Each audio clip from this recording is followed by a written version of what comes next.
கிறிஸ்தவன் என்றால் ஏதோ பெயரை மாற்றிக்கொள்வது மாத்திரம் கிறிஸ்தவன் அல்ல. கிறிஸ்தவன் என்றால் 4 பேர் அறியத்தக்கதாக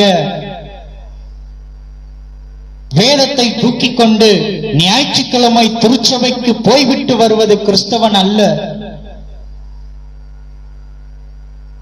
கிறிஸ்தவன் என்று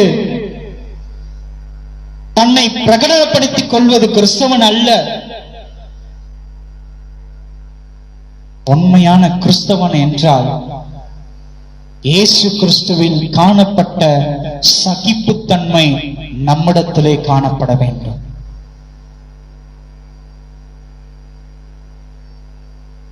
இன்றைக்கு இருக்கிறதான கிறிஸ்தவர்களிடத்திலே சகிப்புத்தன்மையே இல்லையே. நாம் எப்படி கிறிஸ்துவனுடைய போதனைகளை பின்பற்றுகிறோம் என்று நாம் சொல்லிக் கொள்ள முடியும்?